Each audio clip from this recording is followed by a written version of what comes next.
তাই মেয়ে, তোমার এত বড় সাহস কোত্থেকে হয়? তুমি একটা কাজের মেয়ে হয়ে তুমি আমার ছেলেকে পোষ্য করো? বেহায়া নির্লজ্জ কোথাকার। দেখো মা, ওর কোনো দোষ নাই। এই তুই চুপ কর, একেবারে চড়া এত রকম 32টা দাঁত ফালাই দিবি। হ্যাঁ দিন না, দিন দিন, ওর সবগুলো দাঁত ফেলে দিন। শুধু তাই না, ওর হাতটাও কেটে ফেলে দিন। কেন ওই হাত দিয়ে আমাকে ধরলো? ঠিক আছে নোভা, আমি তোমার পায়ে ধরতেছি, তুমি আমাকে মাফ করে দাও। আরে তুই ওর পা ধরতে যাবি কেন? আরে আজব তো, হাতে ধরলেও সমস্যা, পায়ে ধরলেও সমস্যা, আমি করবোটা কি? তোর কিচ্ছু করতে হবে না, তুই এই ঘর থেকে যা, ওকে ওর মতো কাজ করতে দে। আরে মেয়ে, তোর আর এই বাসায় কাজ করতে হবে না, তুই তো কাপড় চোপড় নিয়ে বাইরে যা।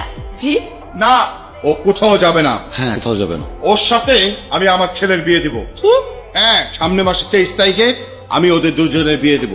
ও আচ্ছা, শেয়ানা মেয়ে দেখলে আপনাদের বিয়ে দিতে ইচ্ছা করে তাই না? আমার কথা আপনারা একবারও ভাবলেন না? আমি বাসা থেকে পালিয়ে এসেছি শুধুমাত্র পড়াশোনা করব বলে, আর আমি এখন বিয়ে করব, আপনাদের তাই মনে হচ্ছে?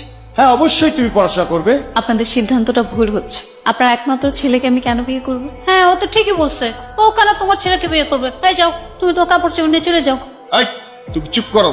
তোমার কত বড় সাহস, তুমি আমার মুখের উপরে কথা বলো?